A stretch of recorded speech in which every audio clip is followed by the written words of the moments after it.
ধর্মকে ব্যবহার করে ভোট টানবার চেষ্টা করা, মানে এখানকার বেশিরভাগ মানুষ মুসলমান, সে জন্মগতভাবে মুসলমান, আর এখানকার এখন পর্যন্ত যারা বেঁচে আছে স্বাধীনতার বিরুদ্ধে সরাসরি কেউ গেছে এরকম কাউকে পাওয়া যায় না।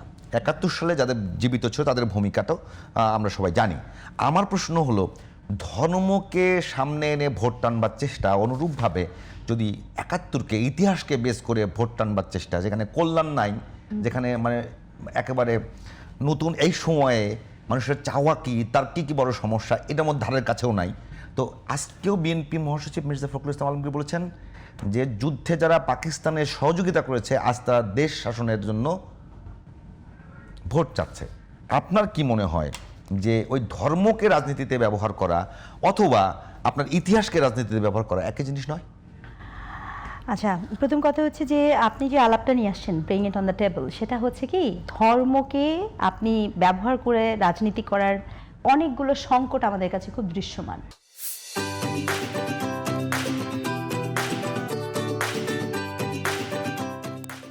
বাংলাদেশ জাতিরাষ্ট্রের কি আসলে জন্ম হতো যদি ধর্ম দিয়েই আপনি রাজনীতি করবেন? কারণ একাত্তরের যেই গল্পটা, সেখানে তো উভয় পক্ষই মুসলিম ছিল, তাই না? পূর্ব পাকিস্তানেও মুসলিম, পশ্চিম পাকিস্তানেও মুসলিম। তাহলে এটার ভিতরে তখন দ্বন্দ্ব হয়ে সংঘাতের প্রেক্ষিতে আমি বলেছি উভয় পক্ষই মুসলিম, একজন বাঙালি হোক আরেকজন ভিন্ন হোক, উভয় পক্ষই তো মুসলিম দাবি করছে। ঘটনাটা কি বাঙালি মুসলিমদের সঙ্গে এলিট মুসলিমদের যুদ্ধ? বাঙালি মুসলিম নিয়ে যদি আপনি কথা বলতে আসেন তাহলে কিন্তু এখানে আরো কতগুলো বিষয় আমাকে বলতে হবে, কারণ তাহলে আমাকে আরো 47-এর আগেও চলে যেতে হবে। আপনি যদি 47-এর আগে আরো একটু ব্যাকে যান, মানে কারণ আরো ব্যাকে যাই আমি, জওহরলাল নেহরু, ঠিক আছে, এবং আমাদের যখনই হলো তখন আপনি দেখবেন কেন প্রশ্ন আসে না যে কাশ্মীরের তো একটা অংশ বিশাল পরিমাণ মুসলিম, তাহলে ওই কাশ্মীর তখন কেন পাকিস্তান নিয়ে নিল না? ভাগ ভাটোয়ারা যখন হবে কেন তখন মনে হলো যে পাকিস্তানের হাতে ছিল, কেন এই যে ওটা কি পাকিস্তানের হাতে ছিল? কেন যুদ্ধ যখন হয়েছে আপনি কতবার দেখেছেন পাকিস্তানের ইন্টারেস্ট কাশ্মীর দখলের চেয়ে বেশি, অথবা পাকিস্তানের ইন্টারেস্ট যারা বাংলা দখলের ক্ষেত্রে বেশি? দখল কোড অ্যান্ড কোড, দখল কি অর্থে মনস্তাত্ত্বিক দখল, দখল কি অর্থে সাম্রাজ্যবাদী দখল। সাম্রাজ্যবাদ তো ডিফারেন্ট জিনিস, তা সাম্রাজ্য নিউ পলিটিক্যাল ইকোনমিতে সাম্রাজ্যবাদ এখন আর সশরীরে যে সাম্রাজ্যবাদ হয় না। আপনার চিন্তাকে যখন আমি নিয়ন্ত্রণ করি তখন সেটা চাই সাম্রাজ্যবাদ। যখন আমার দেশের মানুষ একটি স্বাধীন বাংলাদেশে হওয়ার পরও মনে প্রাণে যদি সে পাকিস্তানকে ওন করা শুরু করে, বা এখনও যদি তার মধ্যে ওই চেতনা যদি বিরাজ করে যে পাকিস্তানই হচ্ছে আমাদের জন্য পথপ্রদর্শক বা পাকিস্তানের মতো হবে, মানে যেটা মানুষ চেষ্টা করছে সেই চেতনাটা কি রকম? আচ্ছা, না চেষ্টা না, আমি আপনাকে দেখিয়ে দিই বা করে। যেমন মনে করেন আমরা এখানে একটা কথা শেষ করতে, তারপরে এই কথাটা আসি, একটুখানি এটা শেষ করতে হবে, তা নাহলে মিসলিডিং হবে। হ্যাঁ, সেটা কেন বলছি, ওটা যেমন একটা পাকিস্তানি সাম্রাজ্য, আবার মনে করেন আমি বাংলাদেশের নাগরিক হয়ে আমার কৃষ্টি কালচার সবকিছু আবার ভারতীয়রা যখন নিয়ন্ত্রণ করে সেটা কিন্তু ভারতীয় সাম্রাজ্য। সাম্রাজ্যের কিন্তু একটা মনস্তাত্ত্বিক দখল আছে, যেটা আমরা এখন নিউ পলিটিক্যাল ইকোনমিতে পড়ি। এবার আপনি প্রশ্ন করেছিলেন আমাকে পাকিস্তানি কিরকম। দেখেন, যেই উর্দু নিয়ে আপনি ভাষা নিয়ে এই মুহূর্তে আপনার আমার ভাষায় যে ভাষায় আমি কথা বলছি, সেই ভাষা নিয়ে যখন আমাদের এত হিস্টোরিক্যালি এভিডেন্স আছে, 5ই আগস্টের পরবর্তীতে প্রেস ক্লাবে হিস্টোরিক্যাল এভিডেন্স নেই? 52 সালে আমরা যে ভাষা আন্দোলন করেছি, সেই ভাষা আন্দোলনের আমাদের যে ত্যাগ, পৃথিবীর কি আর কোনো দেশ ভাষার জন্য প্রাণ দিয়েছে? আমার জানা মতে তো নাই। তো ভাষার জন্য প্রাণটা তো আমিই দিয়েছি। কি ভাষা?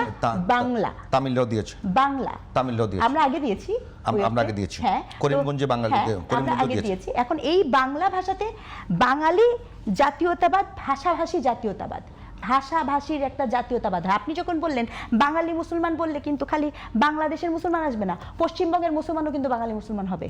Point to be noted, right? এখন ঘটনা যেটা আমি যেখানে বলতে চাচ্ছি, যে আপনি 5ই আগস্টের পরবর্তীতে কি করেছেন? 5ই আগস্টের পরবর্তীতে দেখা যাচ্ছে যেই যিনি কিনা বলেছিলেন Urdu and Urdu is the only language for this country, সেই জিন্নার অনুসারে উর্দু ভাষায় প্রেস ক্লাবের মতো জায়গাতে অনুষ্ঠান হয়েছে না? হয়েছে তো প্রেস ক্লাবে। আমি আবার একটু বোঝার চেষ্টা করছি। হ্যাঁ হ্যাঁ, বলেন। মানে ইয়েটা কি, মানে কি বললেন যে উর্দু পাকিস্তানের ল্যাঙ্গুয়েজ? না, যেই জিন্না বলেছিল Urdu and Urdu will be the only national language of Pakistan, Jinnah এটা বলেছিল। তাহলে পাঞ্জাবি ভাষা কোথায় যাবে? এটা তো জিন্নাকে জিজ্ঞেস করা দরকার ছিল। আমি তো প্রসঙ্গটা কোট করলাম জিন্নার কোটেশন। না, আমি আপনাকে মনে হয় আমি বুঝতে ভুল করতেছি। আমার প্রশ্ন হলো, এখন আমাদের কি উর্দু ভাষার সঙ্গে কোনো ক্লাশ? না, অবশ্যই না, একদমই না। এটা একটা খুব মারাত্মক মিস্টেক। উর্দু ভাষার সাথে ক্লাশ ছিল না, ক্লাশ ছিল চাপিয়ে দেওয়া, আপনার মুখের ভাষাকে কেড়ে নেওয়ার, মানে আগ্রাসনের বিরুদ্ধে ভাষার বিরুদ্ধে কখনো। তাহলে মানে আমি উর্দু চর্চা করলে সেটাকে পাকিস্তান বাদলো কিভাবে? একদমই আমি বলছি না, আমি কিন্তু এই জন্যই বলেছি 5ই আগস্টের পরে প্রেস ক্লাবের প্রোগ্রামটা যদি একটি উর্দু ভাষায় হতো, ধরেন ওটা যদি রুমির হতো, যে রুমির উর্দুর কবিতা হবে বা ফার্সি এই ধরনের কিছু হবে, যদি তার অনুবাদ আছে, আমি সেটা বোঝানোর জন্য বলছি যে ধরেন উর্দু ফার্সি ভাষার উপরে যদি হতো তাহলে আমার কোনো সমস্যা ছিল না। সংকটটা এখানে হয়েছে আপনি 5ই আগস্টের পরে জিন্নাহকে উদযাপন করেছেন, জিন্নাহর ওই স্টেটমেন্টকে আপনি উদযাপন করেছেন। কিরকম সেটা আপনার ওই প্রেস ক্লাবের প্রোগ্রামটাতে আবার আপনি ফেরত গিয়ে দেখলে একটু প্লিজ, আমি তো প্রোগ্রামে যাইনি। আমিও তো যাইনি, আমাদের সবই নিউজ চ্যানেলে আসার প্রেক্ষিতে বলছি। হ্যাঁ, সেই প্রোগ্রামটাতে বলা হয়েছিল যে, এবং ওই অনুষ্ঠানটাতে এসে তারা উর্দু ভাষাতেই কথা বলছিলেন যে জিন্নাহ ওয়াজ রাইট ইন, ওটাকে একটা জাস্টিফিকেশন তৈরি করার প্রচেষ্টা। স্টিল নাও ইন্ডিয়াতে পাকিস্তানের চেয়ে বেশি মানুষ উর্দু ভাষা কথা বলে, স্টিল নাও ইন্ডিয়াতে পাকিস্তানের বেশি, কিন্তু ইন্ডিয়া এসে আমাকে বলে নাই ভাই তুমি বাংলা না বলে এখন উর্দু বলা শুরু করো।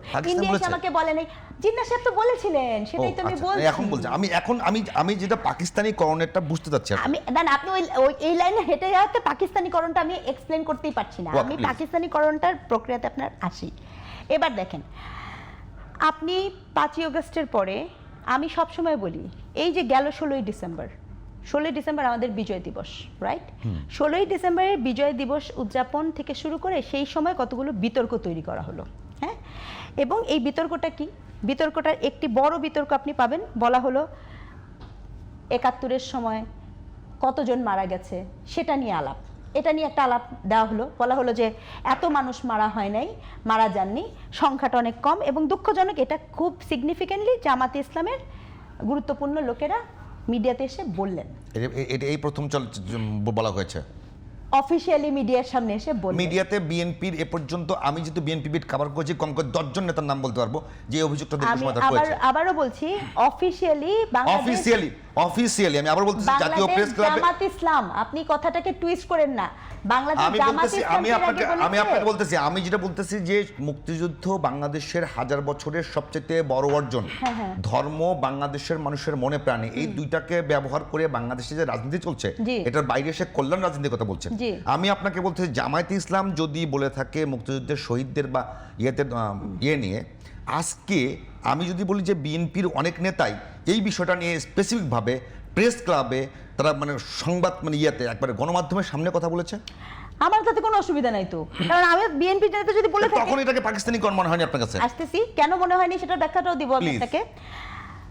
বিএনপি যখন এই কথা যদি বলে থাকে, যখন বিএনপি অফিশিয়ালি এই ধরনের কথা বলবে, অফিশিয়ালি বলা মানে কি? অফিশিয়ালি বলা মানে হচ্ছে আপনার সামনে সংবাদ সম্মেলন করে অফিসের পক্ষ থেকে একবার বিএনপির পক্ষ থেকে দেওয়া বা জামাতের পক্ষ থেকে, এরকম করে যখন বলবে সেটা ওই ততখানি প্রবলেমেটিক, এক্ষেত্রে কোনো ছাড় নাই।